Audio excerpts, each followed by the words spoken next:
Hi, Tara. Welcome to our podcast. Thank you for having me. I'm really pleased to be here. Tara, look, it's lovely. I actually don't know much about you apart from that you do a lot of work in the drug and alcohol space, helping people deal with addictions. But and I guess I could be so bold as to say it's an affliction on humanity. Would you say that's a fair statement? Well,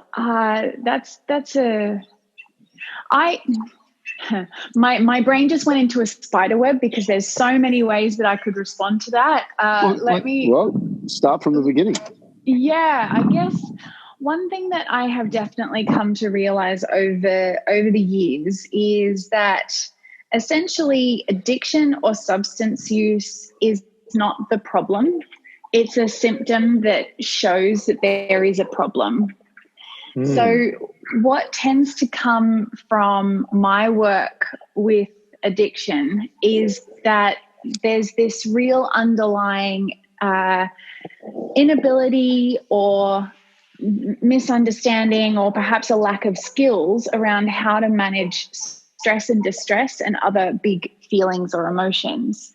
Whether that's come from a history of trauma or it could come from a learned behavior. You know, I saw mum and dad drink when they came home stressed from work, so that's how I handle stress. You know, whatever it may be, these habits then, because they work in the short term, because it's a mood-altering substance, they can tend to then be sort of exacerbated out into other areas of our life. We handle other big emotions with drugs and alcohol, and then all of a sudden we have a problem. And the way that I work with my clients specifically, and the way that I'm trying to get the message out there, is that the problem is not the substances. That's been the way that these individuals have found a way to manage their experience of stress and distress, and to take that away from them without giving them anything else to manage life with. I think that's unhelpful. So, yeah, I don't know necessarily whether that answered your question. However, yeah, that's the way that I look at it. That's a great point that you do bring up, Tara. And I guess just to backtrack a little bit, what had you get into this space of, dealing with people with drug and alcohol addictions and other types of addictions? I am asked that question so often, and really the response is the universe. The universe decided that that's what I was doing. Originally, I wanted to be a forensic investigator. And then CSI came on TV and everybody thought it was cool, and I've never really been one to follow a trend. So I decided to change my career path and not become a forensic investigator because, too many people wanted to do it. And I learned very early on in my life that I was really good at understanding problems, and I love puzzles, and there's nothing bigger puzzle-wise than the human psyche. So that's how I ended up in psychology. And as I finished my undergrad, which is 4 years of psychology, I finished that and I thought, if I go straight into postgrad, I'm probably going to explode. And I thought that was, not a very helpful way to move forward. So I took some time off, and during that time off, I sent out empty CVs to every hospital and psychiatry clinic and psychology clinic and everywhere, just saying, look, I'll clean your toilets if you just let me see what it's like to be a psychologist, because if I'm going to put myself through more training that's like this, because, oh gosh, psychology training is hard.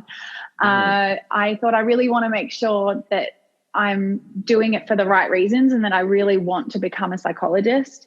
And 18 months after sending out a completely empty CV, I had a hospital call me and say, are you still looking for a job?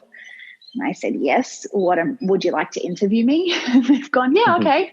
And I went in and they said, can you start on Friday? And I said, okay, would you like to ask me some questions? And they've gone, oh, yeah, sure. And, we spoke about some different things. And then they said, really, we need someone to start on Friday. Can you start on Friday? And I said, sure. What am I doing? And that's how I ended up in addiction, because I was placed into running their inpatient addiction treatment program in a private psychiatric hospital. And within 3 weeks, I went from not believing that addiction was a thing to completely being fascinated by the presentations, by how people come to this, from all different avenues. And one of the things that I am really trying to do with the Tara Clinic is understanding that there's many roads that lead to addiction, and now there's not just one road out. Because there's been this real focus on one way of managing addiction, and that's the abstinence-based recovery model, the 12-step model, AA and NA. And Australia's drug and alcohol policy is based on harm minimisation, which doesn't have a lot of representation in the community, which is why I'm doing what I'm doing. So there's a long answer to your question of how I ended up in this space. It was just literally a series of events that made me realize that this is the coolest place to work ever. Yeah, I really got that. Let me preface any question that I ask with this, and that is, I'm a complete novice. Not that I haven't seen addiction firsthand. I have. Sure. In fact, I grew up with, lots of people in Surrey Hills around the Redfern blocks that were highly addicted to substances. But, you talk about the abstinence model with drug and alcohol addiction. However, I'm just a layperson. I just think that the abstinence model didn't work for a lot of heroin addicts in the area that I grew up in, because in a way, the government was issuing methadone to the heroin addicts, and that wasn't abstinence. That was an addiction of a different kind. And more often than not, I found that they were topping up, getting the satisfaction from methadone, but also it kept them going in lean times where they couldn't get a hold of heroin. So that wasn't an abstinence model. How did you work with people who were addicted to heroin, for example? Well, okay. Firstly, one thing that I really focus on is being mindful of my language around these sorts of things, because it's really important that we separate the person from the problem. Yep. So these people that you're referring to, they were living with addiction in their life, and addiction comes in many different forms. Now, part of what methadone is that's a harm minimization approach to treatment, because methadone specifically, and if you're talking from a heroin perspective, you've got methadone, Suboxone, and buprenorphine. Those three. There's also actually a new one that's coming out. That's a sub. I've forgotten the term. It's where it's injected under the skin, and it's a slow release. I can't think of what it's called right now. But basically, those three, so methadone, Suboxone, and buprenorphine, they are harm reduction processes for the physical dependence to heroin. So essentially, heroin and any opiate thing, so morphine or other opiate kind of substances, whether it's prescribed or otherwise, it's really quite a horrible and hard thing to get off in terms of like a cold turkey scenario. You get really, really sick. People describe feeling, shaky, cold, flu-like symptoms, diarrhea, digestive distress, vomiting, massive aches and pains. And, I had clients tell me that it feels like my bones are about to explode. They hurt that bad. Wow. And the reason for it is opiates tend to sort of sit within those spaces of your body. So they sit within the bones, they sit within the muscles. And as your body is detoxing, it's those spaces that feel really, really painful and horrible. So what happens is, as humans, is we're really, really focused on not dying. That's our main focus. And if our brain perceives our body as if it's going to die, then it will do everything in its power to motivate us to do something so that we don't die. And when our body is used to having heroin or methadone or anything like that in our system, and from a physiological perspective, we're starting to detox, so you're starting to get those feelings of the aches and the pains and the sickness, our brain goes, holy crap, we're going to die. I know what fixes it. Let's have another shot. Yeah. Of course. Right? Wow. So it's the same. It's exactly the same as us having a dry mouth or a cracked throat. And our brain goes, I know what fixes it. A big glass of water. Go do that. It's exactly the same. It's just the problem is that just focusing on providing methadone is not fixing the problem, because heroin wasn't the problem. So when you have, sorry, I'll just quickly finish this point, is when you have someone who has gone from injecting heroin, which seems to be the preferred method of using heroin. You can also smoke it. However, a lot of people do prefer injecting. Some people actually are, hang on, let me start that again. When you look at addiction, it's very much a ritualistic behavior pattern. And if your preferred method of using is injecting or smoking, if all of a sudden you're drinking your methadone, which is how methadone is consumed, you drink it, then you've lost out on the other ritualistic parts of the process of your management of distress. So sometimes, I had clients say to me, honestly, I could inject myself with saline and I would feel just the same as if I injected myself with heroin, because it's the process that gives me the relief rather than the actual substance itself. Wow, so, that's amazing. Yeah.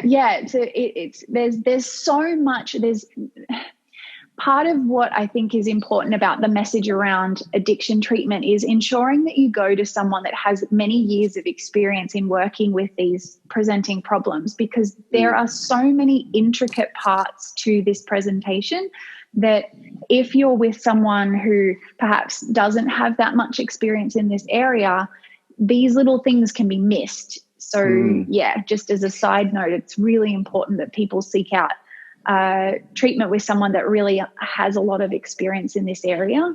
However, with regards to the methadone and then potentially topping up, it's probably a big part of it is because the problem wasn't actually the heroin, it was the underlying stuff. And the methadone isn't going to fix that stuff. So again, it's that whole concept of my brain thinks that there's something wrong. I know what used to fix it. Let's go and have another shot. Well, getting back to the ritualistic aspect of it, Tara, has anyone tried running experiments with saline or having the placebo test conducted on heroin addicts to see if they didn't feel any different if they shot up with saline as opposed to heroin?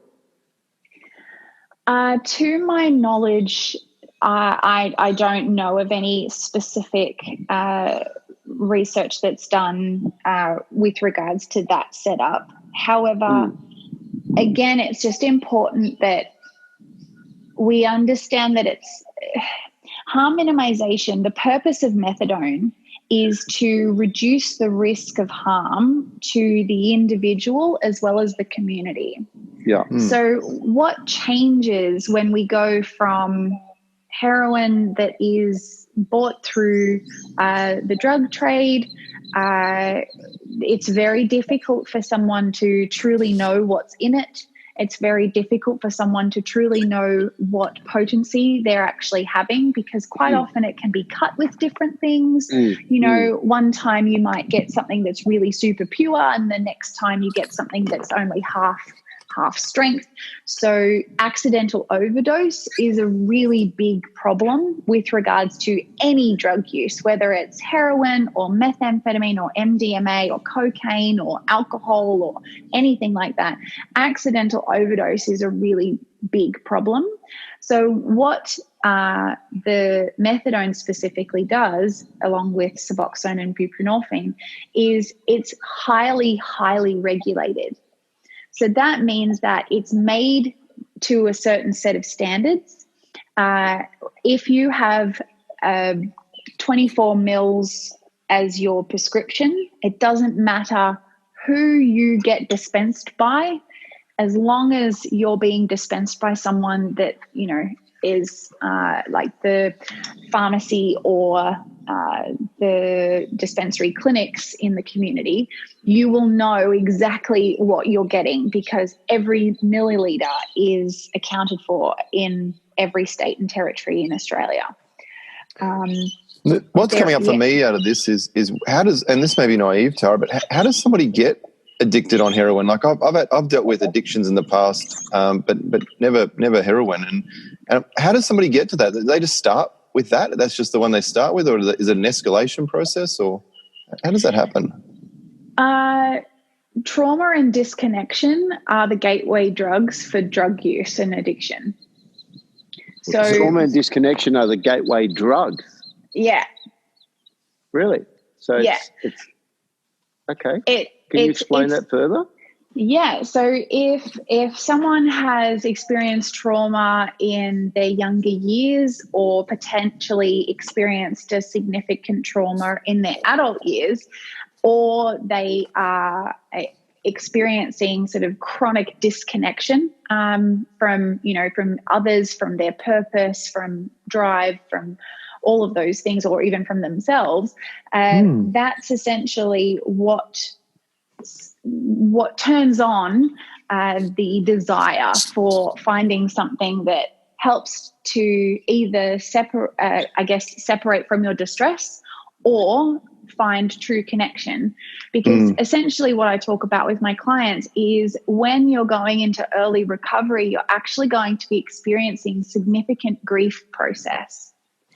And you're grieving the loss of the most intimate relationship that you've ever had. Wow. Because that substance or that behavior could be gambling, it could be sex, it could be food, it could be coffee in the morning. That behavior has become such an integral part of your identity. It's there for you whenever you need it. You know what you're going to get out of it. It's the first thing that some people think about when they wake up. It's the last thing that they think about before they go to sleep.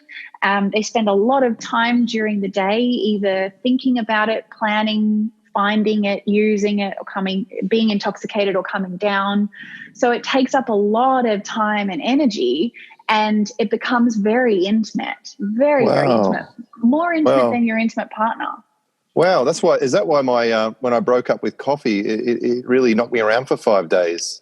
Yeah, absolutely. And that's just coffee. Yeah, alcohol is another story. Yeah, absolutely. I know there was another question just before this, which I realized I haven't answered, and I've just forgotten what it was. Who asked me what? George. How do people start? How do they start on addiction? Oh, how do they start on heroin? Yeah. Yes, thank you. Okay. Look, that is a very difficult question for me to simply answer. What I will say is that I have had clients who, there's one client in particular that comes to mind. Many years ago, I was working in a rehabilitation program for people that had just been released from prison. This young lady had been in and out of prison for quite a significant period of her life. And when I was talking to her about how she ended up starting drug use at all, she told me that the first time that she had heroin was when she was 12 years old and she was injected by her uncle. Wow. And I internally screamed, and externally I said, okay, how did that come about? And she said, well, I was I can't remember the thing, but there was something big that was happening in her life and she was feeling really, really horrible about it. And he said, look, this helps me. This might help you to feel better. And that's how it happened. And, it was very easy for me initially to be really, really angry at this uncle, thinking, how could you do this to someone? How could you do this to someone that's so young, that's so innocent, that's looking to you for advice, for support, for help in their time of need? And after about 6 months, I continued to come back to this case, and I was thinking about her all the time. And I realized, hold on a second, that uncle was doing what he knew how to do. He was using the tools, exactly, the tools that he had at his disposal. It helped him, so it might help her. So it was his act of love, actually. It was all out of love. He didn't do it for anything else other than that's to help her. Yeah, exactly. So there's a lot of ways that people can end up living with an addiction to heroin, living with an addiction to methamphetamine, living with an addiction to alcohol, living with an addiction to sex or drugs or, anything. It's where, I guess, when you're at your wit's end and you're looking for any help, if the help that's put in front of you is instantaneous relief, which essentially is what these things do, right? If I'm sad and I go and get some chocolate out of the fridge, I straight away feel a bit better. And then later on I go, oh crap, I've done it again. Yeah. Right? Wow. It's in that instantaneous moment of, oh, I feel better now. Cool. Yeah. That's what I'll just do.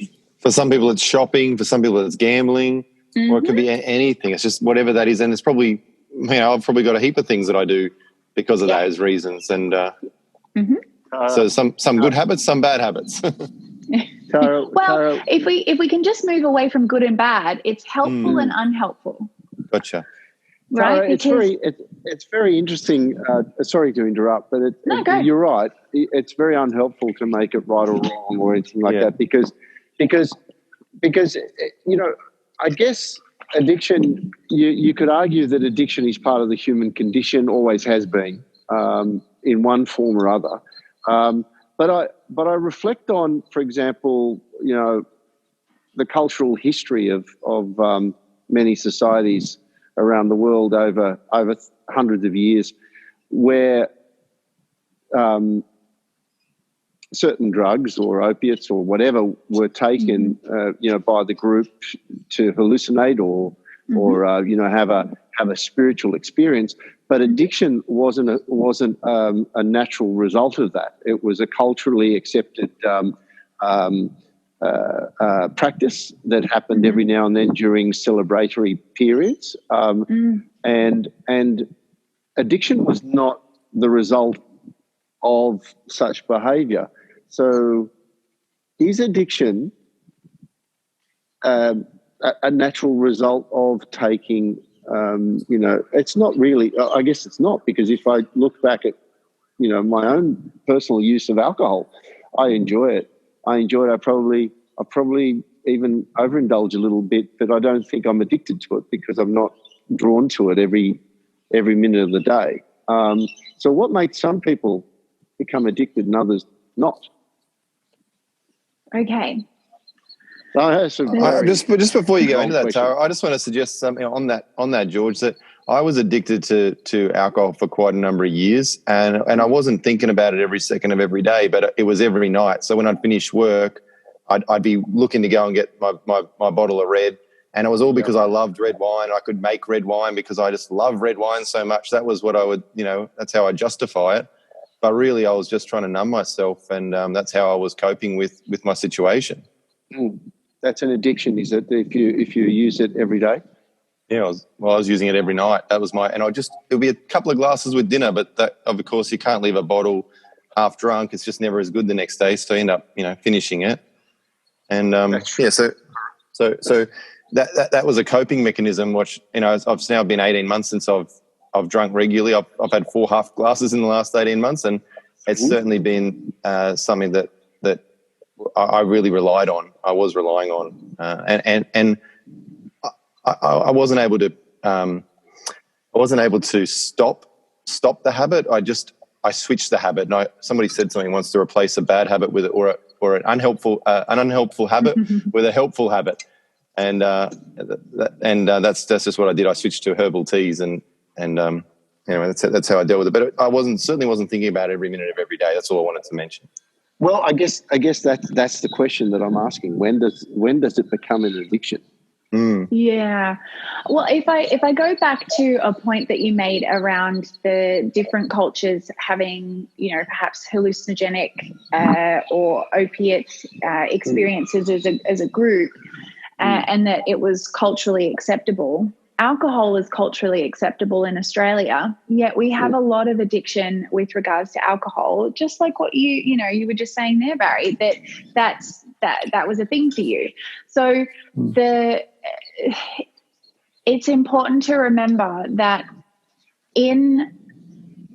if we come back to what I said earlier, the gateway drug for addiction is trauma and disconnection.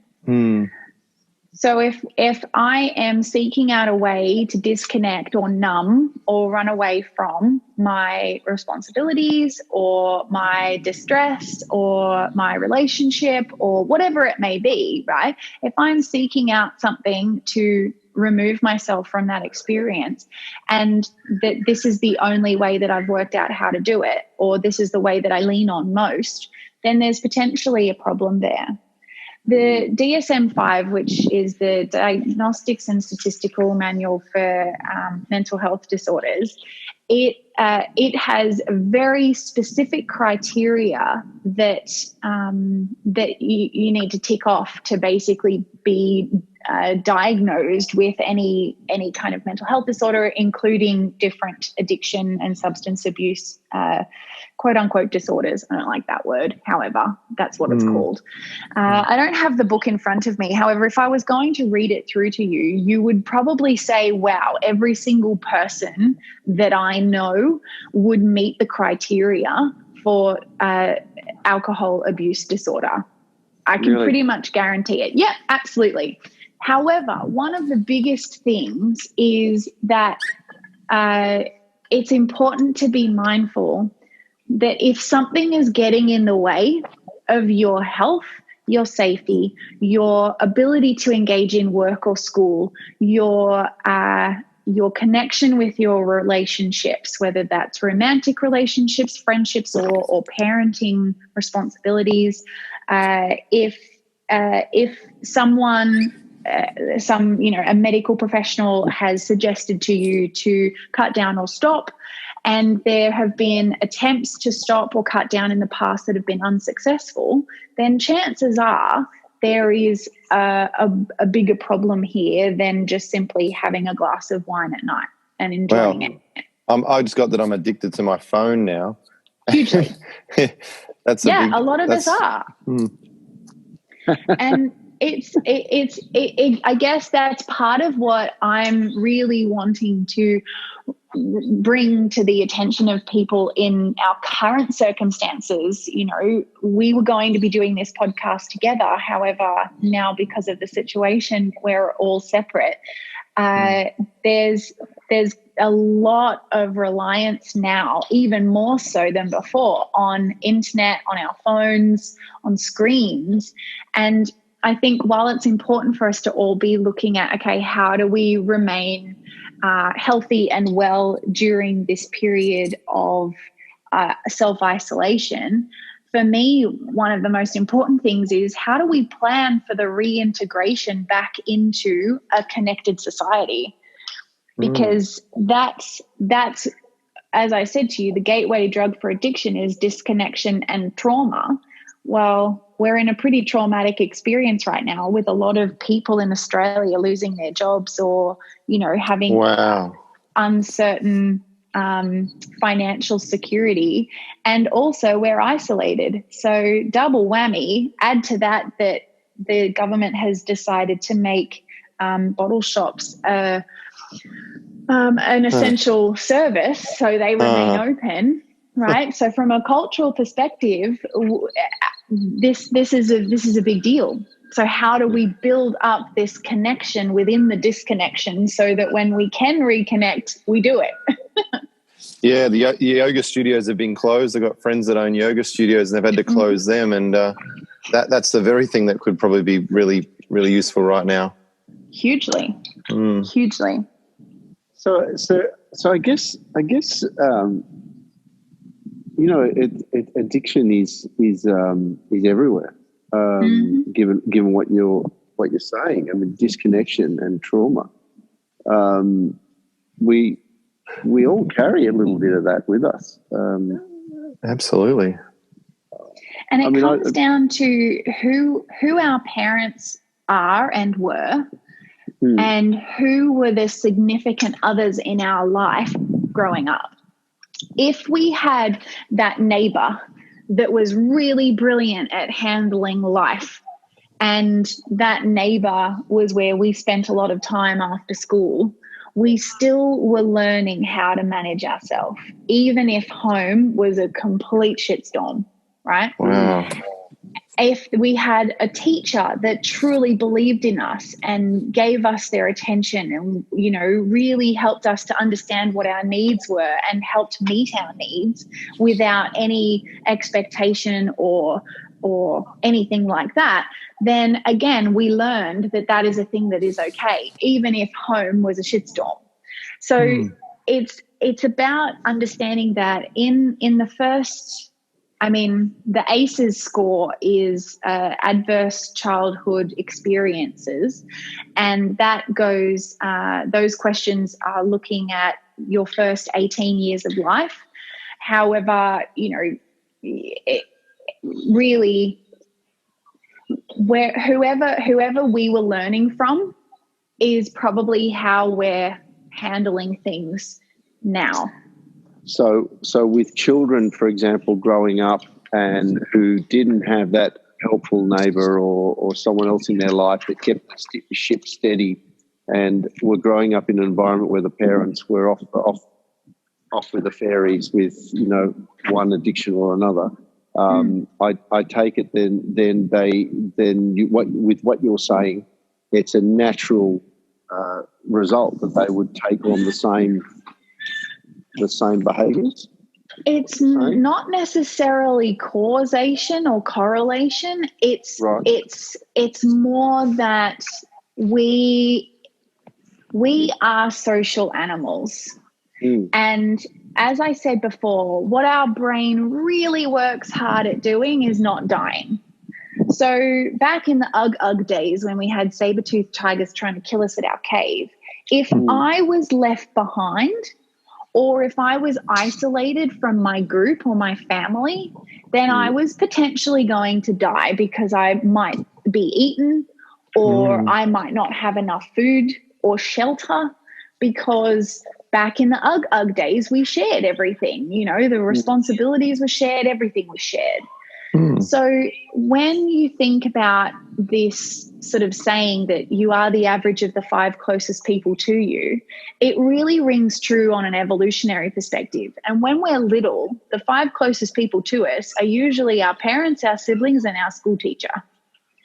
And it depends on, if those people were demonstrating helpful and healthy ways of living, not just from I can provide for you and give you a roof over your head, however, I work all the time so I'm not around, i.e. disconnection, or, I'm a helicopter parent that doesn't let anything happen to you, so all of a sudden you move out and then holy crap, the world slaps you in the face, trauma, right? There's a lot of different parts to this that can present itself. I have clients that come to me and I do the adverse childhood experiences questionnaire, and they have a score of 0, which means that there was no major problems in their upbringing. However, when I talk to them about, all right, what did dad do? What did mum do? How often were were you sitting around together all talking? You know, did your parents look you in the eye? Did your mum have postnatal depression? Was your birth a traumatic experience for your mum? You know, there's so many different things, and all of those things can impact on trauma or disconnection. It sounds like there's some trauma in the background there, George. Oh, yeah, the trauma's gone.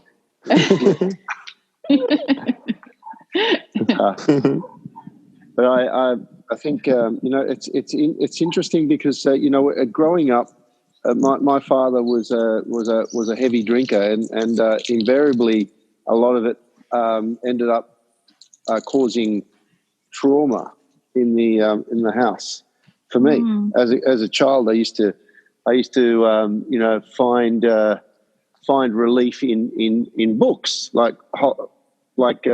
just holding myself up in my room and reading books and fantasizing about another place, another world. Love that. What sort of books were they, George? Oh, any. Sorry, George, I couldn't resist. I'm sorry. They were word books, Barry. Yeah. Okay. Good. But Tara, the interesting thing is that I now I used to look at my dad and think, well, drink is evil, but now I do drink and I enjoy it. And there are times where I overindulge, but I don't get angry and violent like my father did. But it's interesting that I've kind of embraced that behaviour. When growing up, I felt it was evil and it caused disconnection between myself and my father and caused trauma. It's interesting that it's still there for me. Do you have any thoughts on that? That's the thing is, to my mind, I actually don't find it that interesting at all. To me, it makes sense. Okay. Well, that's the thing, right? Like, it makes sense because, again, if we come back to those age-old sayings, monkey see, monkey do, if I have seen adult males in my world drinking and laughing and doing whatever, and that's what an adult male does. Now I'm an adult male, so I need to do what adult males do. And that's a very subliminal, subconscious programming. Dr. Bruce Lipton, he did this really great, there's this really great thing on YouTube you can look up. I think it's, I'll have to send you the link so you can pop it underneath in the body of this podcast, because it's really great. What he talks about is that you've got the subconscious mind and the conscious mind. Now, the subconscious mind is all the parts that are about survival. And the survival is, that part of the brain that's making sure that we don't die. And that's in terms of being connected. That's in terms of physical safety or distress or discomfort or pain or anything like that. And this part of the brain is really, really, really great at handling a lot of information really quickly and making really quick decisions. It's not very creative, though. So whatever the program was that was recorded in that part of the brain, so such as adult men drink alcohol, that recording just gets replayed and replayed and replayed underneath. And because it's attached to the part that keeps us alive, we do it without necessarily thinking too much about it. The conscious mind is very slow. It's very creative. It's very explorative. It's all the fun parts. However, it can't handle a lot of information very quickly. So when we become stressed or distressed, that part of the brain completely switches off, because essentially if I am, back in the Ugug days and there is a saber-toothed tiger at the front of my cave, I don't want to be thinking about how I handle this situation. I want to handle the situation. So it switches off that creative part of our brain. So the part that you were saying, you know, I find this really interesting that, you know, I saw alcohol as evil, and now all of a sudden I'm drinking alcohol and enjoying it. That's that creative part of your brain that has nothing to do with the subconscious part of your brain. Thank you. It's good to know that I have freedom of choice and thought. Well, this is the thing, is the cool part about this whole process is that there are ways that you can actually rewrite your programming. And a really big part of that is through mindfulness and meditation. And, you know, in Bruce Lipton's video that I'll flick you the link for, he talks about energy psychology practices. And the one that I specifically do is brain spotting, which came out of EMDR, which is one of the ones that Bruce lists in his list of things. However, all you really need to do is allow your brain to get down into that sort of subconscious level and start to rewrite the programming to, you know, I am good enough. I do enjoy life, or, you know, whatever the thing this is really that you want liberating. to shift it to. Yeah, this is really liberating for people. Mm-hmm. Yeah, so it's just a matter of rewriting that program. I've heard of that too. I've seen that video. There's some sort of a methodology or a practice where you can reprogram. Is this what this is? Is this something you do as well, Tara?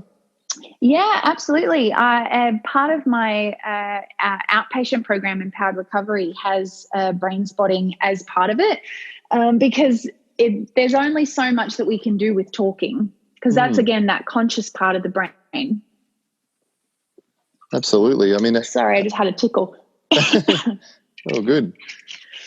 Yeah, that's really fascinating. I think people, you know, we're all dealing with what I'm getting for at the moment is we're all dealing with addiction in one form or another. Some are healthy addictions and some are unhelpful addictions, and ultimately this is all a result of our programming and what we've been around. So there's no right or wrong or good or bad, like you say. It's just that that it's just the program, and if we want to have a different set of addictions, it's just a matter of rewriting that program. And there's probably a number of ways you can deal with that, but this obviously it starts off with speaking to somebody and being prepared to talk to somebody about it.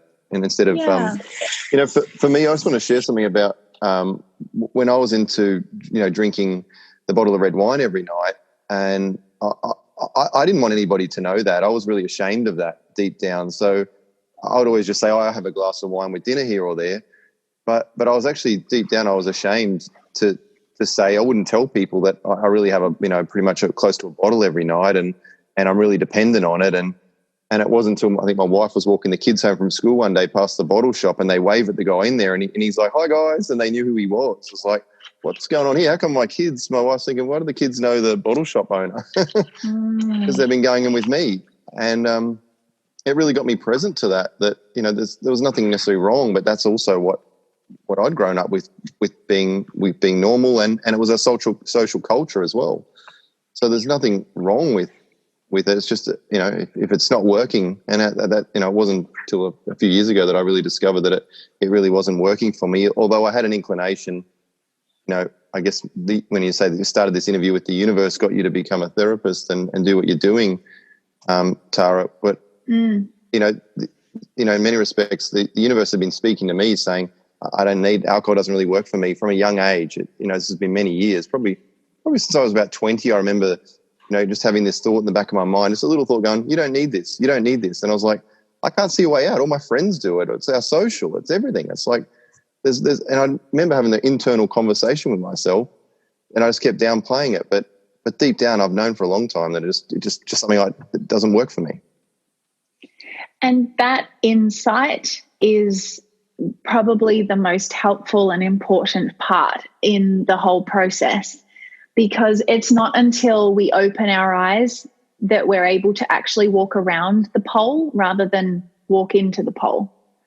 So a lot of people are walking around with their eyes closed, metaphorically, and then judging themselves for walking into a pole. And that's just that in itself is unhelpful, because again, it just breeds more shame, more guilt, more judgment, that just adds extra problems onto the problems that we already have.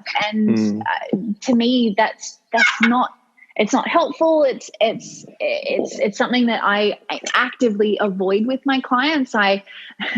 Whenever I meet someone new, I say to them, just so you know, this is a judgment pants-free zone, and I would like you to wear your reality pants in here every time you come, so that we're looking at the reality of the situation, not, oh, I didn't do my homework and I'm really shit and I should have done blah. No, it was potentially hard for you to do that on your own, and you need support, so let's do it together. Like there's just so much to this. I love talking to you guys about this. This is great. Tara, is there, I mean, Barry expressed, like an awareness that, as you said, he's it's a wonderful thing to have, because it's the first step in creating real lasting change in a person's life. But what about for those people who are aware that they wake up in the morning and they say, "Geez, I had a few too many drinks last night, and I feel like shit this morning, and I don't really enjoy it, and I'm going to stop drinking." And then by that afternoon, they're back on the terps again. What would you say to those people, Tara? Well done. Well done. Yeah, well done. Because already they're making steps for change.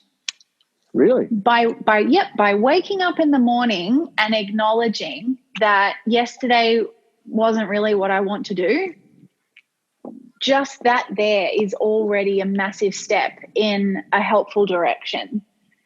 And what happened between that moment and that afternoon, where, as you say, they're back on the terps, is that we still followed the same path of behavior. So the next step is to do something different. So in the morning when you wake up and you say, "Oh shit, had too much to drink. I feel really crap for it." Yeah. Call someone, go to see your GP, or, look up on Google for a therapist, or, call the Alcohol and Drug Information Service phone line and have a chat with them. By making small changes in the moment that we notice that there's a problem, it helps to change the outcome. It's kind of like when you're steering a ship, like a really big ship. If you just turn the rudder 1 degree to the left, the outcome at the other side could be the difference between landing in New Zealand and landing in Canada. I mean, I don't actually think you can get to Canada, but you know what I mean? It changes the direction. Yeah, absolutely. Well, I mean, this is how this conversation started, Tara. I mean, all this started because, and you touched on something then when you go looking for it, because you put a post on Facebook saying that you just found out you weren't able to advertise for people that are dealing with drug and alcohol addiction. So the people that are having that initial thought and go, you know what, I'm going to go Google looking for this, you aren't able to advertise. And I made a comment to you and said, let's talk. I'm interested in this because I think there's a lot of people in the real estate industry that are dealing with these sort of addictions. Like I know I have been and still do with certain things, especially the phone, like we mentioned before. But there's a lot of other people in businesses dealing with certain addictions to deal with, what's going on in their life. And just that post created a connection for us to have a conversation, which has led to this discussion. Yeah. I am curious. Though, Tara, why are you not allowed to advertise? I was about to have a knee-jerk response to that and then remembered I'm actually doing a podcast right now and this isn't a phone call. Well, you can actually. I'm going to monitor. Shoot from the hip. No, I'm going to monitor my language. So I guess the reasons that I have been made aware of is that Google specifically has a policy that outside of America, so the US, you are unable to advertise for drug and alcohol services, as a drug and alcohol service, or as a community support service for addiction, or a phone line for addiction, or anything to do with substance use and addiction. You are not permitted to advertise. As far as I'm concerned, that is the most ridiculous policy I have ever come across. That is pretty ridiculous. Any reasons for that? The reasons that I've found so far, which sure, however, I still think it's dumb, is that there are it's actually really quite interesting because a lot of the affiliate marketing programs come out of America, and that this is where you're still allowed to advertise for addiction treatment processes. However, what I've been told is that there will be people who will make a website that works really well on SEO, so it comes up at the top of the list on Google, and it's pointing you in the direction of certain drug and alcohol facilities that have an affiliate marketing program, which means, let's just say I make a website called helpmewithmyaddiction.com. And I have, 2 or 3 links on that website that goes to this hospital, that hospital, and this other therapist. And if you come onto my website and click that and go through the thing to that hospital, and you then sign up and do the program for $20,000, then I get a percentage of your $20,000. So right. I'm not actually helping you. I'm just bringing it to, it's kind of like eBay. So eBay for addiction.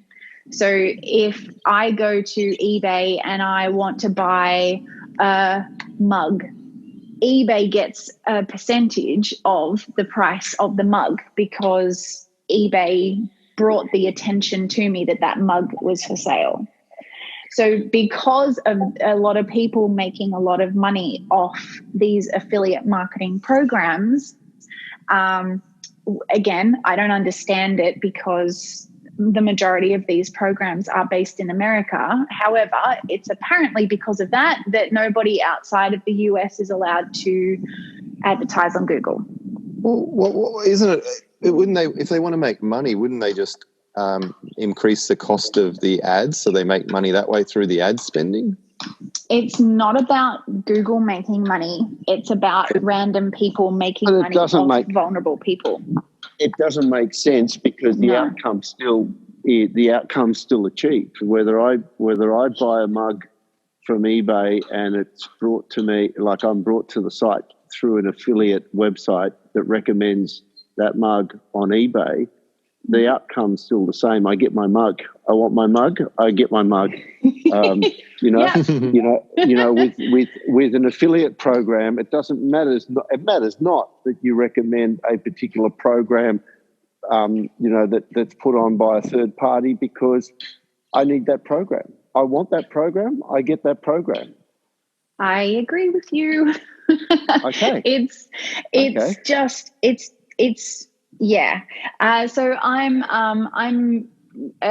connected with the guys from Hello Sunday Morning, and Jamie has told me actually that he's been working on this for about 2 years with people in Silicon Valley and trying to have this changed, and he's really struggled. And Hello Sunday Morning is doing incredible work with the area of alcohol and changing your relationship with alcohol.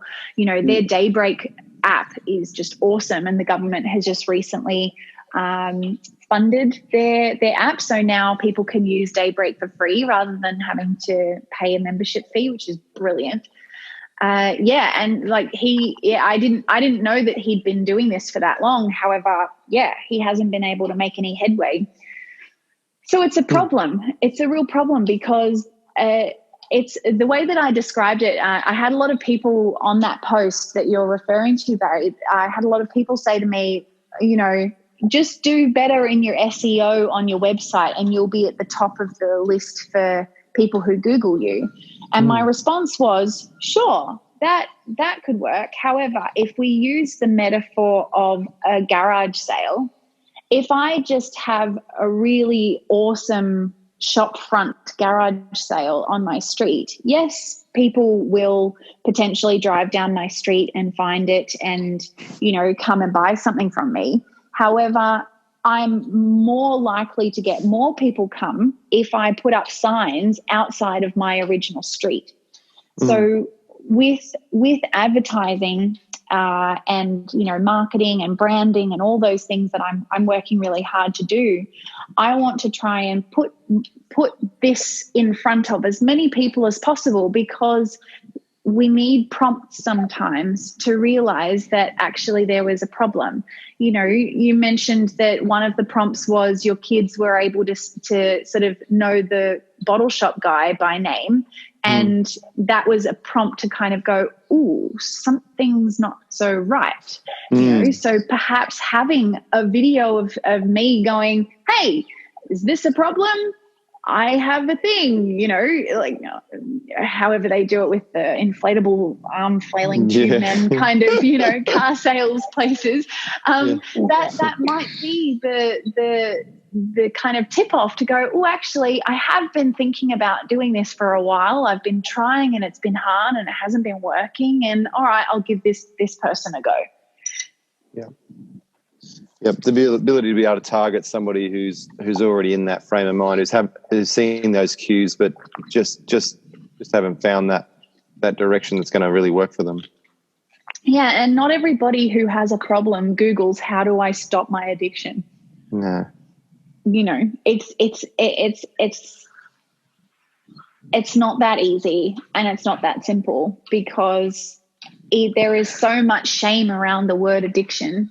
There's so much shame and negative societal stigma that the outcome is that people shy away from it completely. I have these kinds of conversations that we're having today. I have these conversations pretty much on a daily basis with complete strangers that I happen to meet, in a bus or, standing in the line at the bank or whatever. And, you just have a random chat with someone. They go, oh, what do you do? And I said, I help busy and successful people regain control over their addiction while leaving the guilt and shame behind. And they're like, what?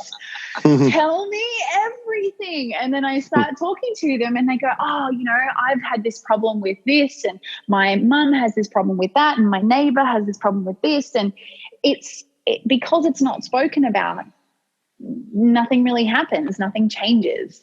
So having these kinds of discussions, having you guys interested to talk to me about this is it's really dope.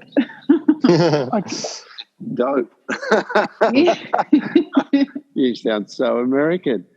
I know. I'm sorry. I must have been chatting to them too much. You should set up a US-based website and direct all traffic to Australia. Done. Okay. Done. That's an idea. That gets around the Google issue. Yeah, I think there might be some legal applications to that, however. Fair enough. Look, if you were to have a message for everyone out there, what is it that you would say to them? I see you, I hear you, and come and sit with me because I'd like to understand. That's essentially what I think the world needs to have as their motto is I see you, I hear you, and I'd like to understand. Rather than judging people, rather than judging yourself, rather than thinking this is bad or I suck or whatever that is. No. I don't need to hide anymore. I can put up my hand and I can say to my boss, or I can say to my partner, I'm struggling with this. And for that to not be seen as a weakness, the amount of times I have clients say to me, I'm really struggling with this early recovery situation because my boss, and the other executives in my company all, want to go out on the Friday afternoon and have the boozy lunches. And if I don't drink with them, then I might lose my job. And I look at them and say, is that the organization you really want to work for then? If this is what's expected of you, and if you say no to a beer on a Thursday, or, if your boss comes around and puts a beer on everybody's desk on Friday afternoon as like, I don't know, morale boosting, is this the organization you want to work for?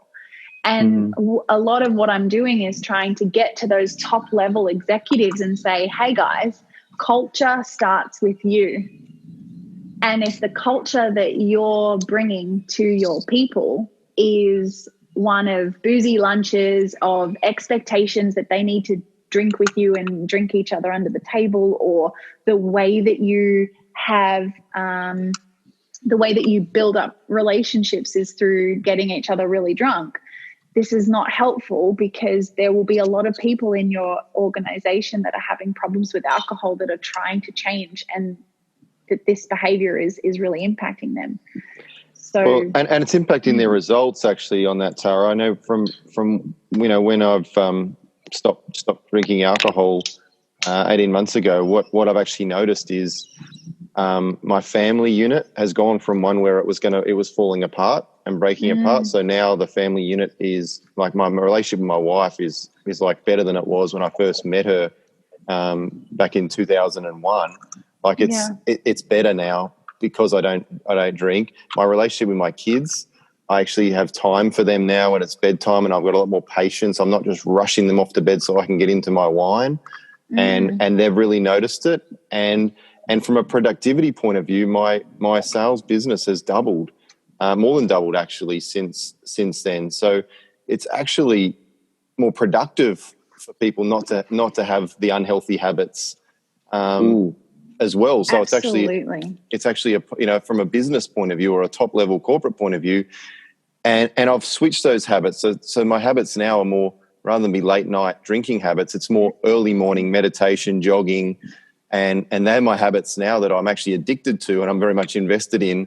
But they're the helpful habits that you talk about, and that's made a tremendous impact. And it all started by reaching out and talking to people and sharing what I was dealing with. And I just want to say, and if anybody's listening here that's dealing with any sort of addiction that they know in the back of their mind is not working for them in some way, shape or form, then just reach out, speak to Tara at the Tara Clinic, or anybody that you've got access to that you can share with, and just start talking about it. It all starts with a conversation. Absolutely. Absolutely. It really does. Barry. I'm actually just trying to look for there's some really interesting stats in terms of what you just said there about how much money is used up as a result of these sorts of problems. So here we go. The Alcohol and Drug Foundation, which is an organisation in Australia that looks at impacts of drug and alcohol and addiction. The impact of addiction in the workplace, alcohol and other drugs cost Australian workplaces an estimated $6 billion per year in lost productivity. Australian workers admitted to taking almost 11.5 million sick days as a result of their alcohol and or drug use. And 1 in 10 workers say that they have been affected by a co-worker's use of alcohol. For example, a reduced ability to do their own job, involvement in an accident or close call, and having to work extra hours to cover for a co-worker. So this is in 2011, I think, where these stats were from. So it would have definitely increased since then. So in terms of from a business perspective, it is extremely, extremely important to have this as a focus for those top line executives. So yeah, it's a big deal. Yeah, absolutely. It's a far cry from the 80s, the big bad old 80s. I think I'm a little bit older than you, Tara, but I remember I took on a job working in a state government department as a customer service fellow, and every time it was near 12 o'clock, the whole floor emptied out, and no one ever came back because they were down at the Gallipoli Club fishing up every day, every day, and they wouldn't come back. In fact, after a few weeks, I was entrusted with the job of fixing the Bundy clock and moving the hours forward for people who weren't present at work. Yeah, and that was my job. That was my job. You talk about missed days at work and number of hours off. These like back then, it was like a free for all. I don't think that we're worse than that.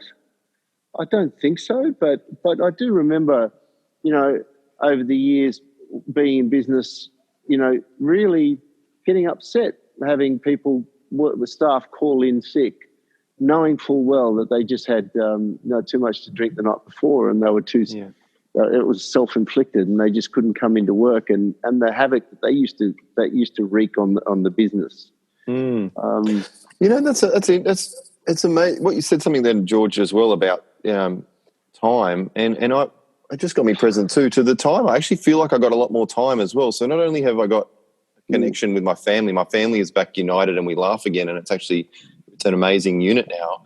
And not only has the business results, the revenue of the business doubled, and the profitability's doubled, but I actually have time. I have a lot more time on my hands, coming to think of it. Just I have a lot more space around me where I can just be with people more and not feel like this constant rush. Like I got so much to do. I just don't have that feeling. There is obviously a lot to do, but I just don't have that feeling that goes with it. It's a really common thing that people say to me. And it's one of the things that I actually talk to clients about preparing for, because HALT, so HALT, is an acronym that we use in addiction to talk about the things that create more risk of potentially lapsing or relapsing or having, increased stress and distress. So H stands for, in my world anyway, H stands for hungry, hydrated, and health. So if we're hungry or we're thirsty or we're perhaps feeling a bit run down, we're more likely to be stressed and we're at a higher risk of drinking or using. A stands for angry, or in my world, big emotions. So again, if we're celebrating or if we're scared or if we're embarrassed or whatever it is. L stands for lonely or bored. And this is a big part of where that extra time comes in, because if we don't engage in other more fun and enjoyable and healthy adult activities, we're essentially going to find ourselves really bored, and that tends to lead to more drinking and drug use. And then T stands for tired. So simply, if you're not sleeping well or you've had a shit night's sleep last night, you're at a higher risk. So knowing these things helps you to predict the future. And when you predict the future, then you can actually put systems in place to help you manage that so that it never really has to become a problem in the first place. So you having your extra time, yet having it connected to your purpose of, your business and your family and your relationships, that's really helpful. For those who perhaps don't really know what they would like to spend that extra time on, it can actually become a bit of a problem. So having a plan around, increasing your hobbies or exploring new things that you might enjoy, those are really important aspects of early recovery. And when I talk about early recovery, it's really the first 12 months of change. So if you've been, drinking each day for the last 5-10 years, the early recovery period is 12 months since you change your behavior. not since you start thinking about it, since you physically change your behavior.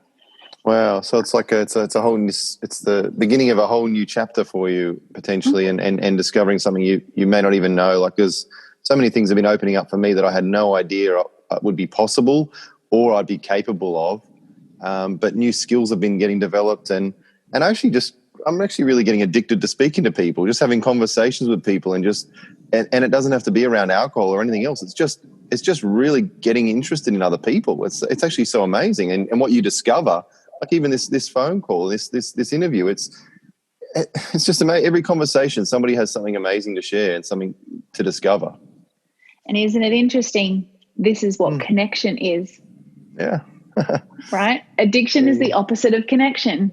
When you're connected in a real way, there's less need for substances because you're filling up your cup in other ways. Interesting. What you said then, you said then about need, and when we need connection, and yeah, it's amazing. We really do. Yeah. That's on that note. On that note, I think that's a perfect way to end. But Tara, just for those people who might want to get in touch with you, how would they be able to get in touch with you, Tara? Great. Well, I'm on all forms of social media. So LinkedIn, Instagram, Facebook. Don't look at me on Twitter. I don't even touch it. I actually don't remember the last time I opened it. So yeah, the other three are more my vibe. Otherwise, you can jump onto my website. So thetaraclinic.com. And yeah, you can either make an appointment through there, give me a call through there, send me an email. And yeah, I'd love to chat to you and help support you through this process of discovery. Fantastic. Thank you very much. Should I call you the Queen of Addictions or the Addiction Queen? Anyway, we'll end on that note. Yeah. Tara, thank you very much for your time. It's been an absolute pleasure listening to your wealth of knowledge in that area, and you've certainly educated me. I'm always tempted to check in with you. After this interview. Fantastic. Well, that's always an option. Yes. But yeah, look, I really appreciate you guys having me on, because these are the sorts of conversations that are really, really important that we need to be having more of. And having you guys interested and willing to have these sorts of conversations and put it on your podcast it's just so wonderful to me. So yeah, if there's ever a time in the future that you'd like to revisit any of this or explore things further or anything mental health related, I'm more than happy to come on, because I really enjoyed my time too. Great. Thanks Tara. Thanks so much. You no take worries. care. Thank you. You too. Have a great day. See ya. Thanks. Bye.